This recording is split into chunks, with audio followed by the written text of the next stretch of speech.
परमेश्वर के धन्य नाम की महिमा हो। प्रभात मनन के सत्र 2176 में आप सभी का बहुत ही विनम्रता के साथ स्वागत करता हूँ। आइए आज के मनन के लिए हम पढ़ते हैं इब्रानी अध्याय 13 पद 17। अपने अगुओं की आज्ञा मानो और उनके अधीन रहो, क्योंकि वे उनके समान तुम्हारे प्राणों के लिए जागते रहते हैं, जिन्हें लेखा देना पड़ेगा। वे ये काम आनंद से करें, ना कि ठंडी सांस ले लेकर, क्योंकि इस दिशा में तुम्हें कुछ लाभ नहीं। कलीसिया के सदस्य अगुओं की आज्ञा मानकर उनके अधीन रहने के संबंध में दो महत्वपूर्ण बातें लेखक की सहायता में जिक्र किया है। पहली बात, वे विश्वासियों के प्राणों के लिए जागते रहने वाले हैं। दूसरी बात, उन्हें विश्वासियों के प्राण के निमित्त परमेश्वर को लेखा देना है। ये दोनों तथ्य अगुओं की सेवकाई का महत्व एवं गंभीरता को हमारे सामने प्रस्तुत करते हैं। विश्वासियों के प्राणों के लिए जागने का अर्थ क्या है? ये हमारे वर्तमान कालीन उद्धार अथवा प्राण का उद्धार, जिसे पाप की सामर्थ्य से उद्धार भी कहते हैं, इशारा करने वाला एक प्रस्ताव है। आपको ये मैं पूर्व में भी बताया था कि हमारा उद्धार के 3 चरण हैं, जो क्रमशः आत्मा का उद्धार अथवा पाप का दंड से उद्धार, रोमी 8:1, इफिसी 2:8। दूसरा, प्राण का उद्धार अथवा पाप की सामर्थ्य से उद्धार, पहला कुरिन्थी 1:18, रोमी 6:12 से 14 तक। और तीसरा, शरीर का उद्धार अथवा पाप की उपस्थिति से उद्धार है, फिलिपी 3:21, यूहन्ना की पहली पत्री 3:2।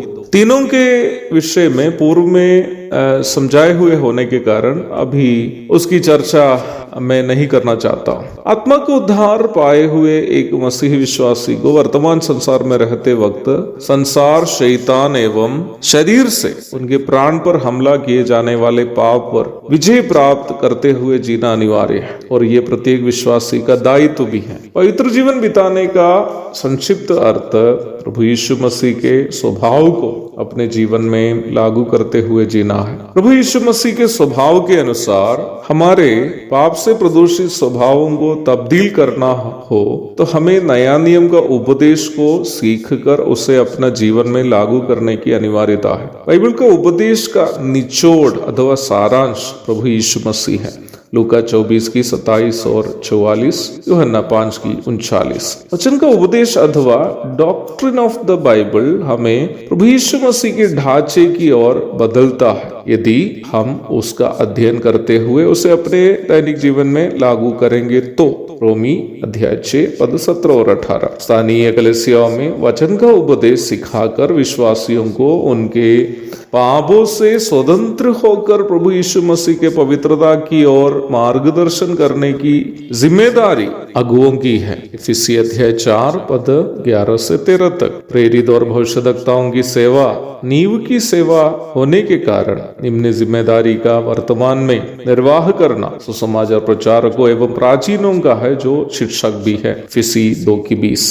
अगुओं में निक्षेपित एक महत्वपूर्ण दायित्व यह है कि वे परमेश्वर के वचन से विश्वास योग्य रहे, जैसे भंडारी को अपने पास सौंपी गई वस्तुओं के प्रति विश्वास योग्य रखना है। पहला कुरिन्थी अध्याय 4 पद 1 और 2। हर एक अगुवे को इस विषय में सुनिश्चित होना जरूरी है कि वह अपनी कलीसिया को वचन का उपदेश अथवा यीशु मसीह के बारे में सिखाने में विश्वास योग्य रहे, क्योंकि इसी विषय पर उन्हें परमेश्वर को लेखा देना है। मैं पुनः इस विषय पर जोर देना चाहता हूँ कि कलीसिया के अगुओं की सबसे महत्वपूर्ण जिम्मेदारी चंगाई कराना या रोटी तोड़कर देना इत्यादि नहीं है, बल्कि कलीसिया को उपदेश सिखाकर उन्हें यीशु मसीह के स्वभावों में परिवर्तित करना है। जो अगुवे इस जिम्मेदारी में पराजय हैं वह एक विश्वास योग्य प्राचीन अथवा अगुआ नहीं है। जो अगुवे कलीसिया को उपदेश सिखाते हैं, उनकी आज्ञा का पालन करते हुए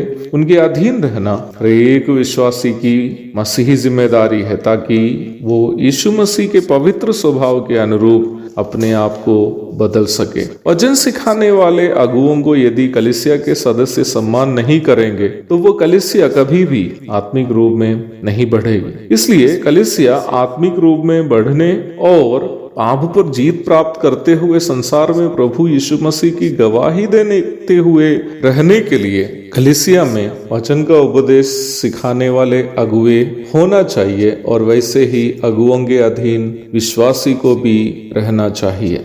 यहाँ एक स्वाभाविक सवाल आप लोगों के अंदर उत्पन्न होने की संभावना है, ब्रदर ये संभव है क्या कि हर एक स्थानीय कलीसिया में प्राचीन आकर्षणीय तरीके से प्रभावशाली रूप में वचन का प्रचार कर पाए? नहीं प्यारो, उसकी जरूरत भी नहीं है। हर एक प्राचीन एक बहुत बड़ा वक्ता होने की जरूरत नहीं है। प्राचीन को कम से कम ये चिंता और एहसास होना काफी है कि अपनी कलीसिया के विश्वासियों को वचन का उपदेश सिखाना जरूरी है, ताकि वह वचन सिखाने में निपुण या वरदान प्राप्त अन्य प्रभु के दासों को अपनी कलीसियाओं में बुलाकर कलीसिया को सिखा सकते हैं। तो कुछनक बात यह है कि बहुत सारे अगुओं को ये धारणा भी नहीं है कि कलीसिया को क्या सिखाना है, और इसलिए ना ही वह स्वयं सिखा पाते हैं, ना ही किसी को सिखाने के लिए बुला पाते हैं। ऐसी कलीसियाओं में प्राचीन ये उम्मीद भी नहीं करे कि विश्वासी उनके अधीन रहेंगे और प्रभु में बढ़ेंगे।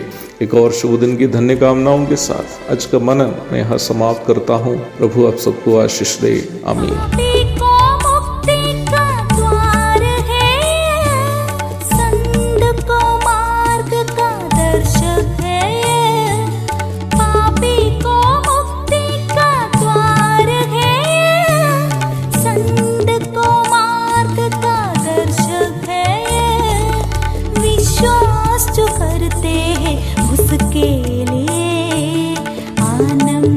जीवन का साधन है ये, विश्वास जो करते हैं उसके लिए अनंत जीवन का साधन है ये है वचन, प्यारा वचन, यीशु मसीह का प्यारा वचन, पाव को दीप को राह को रोशन, ये है मसीह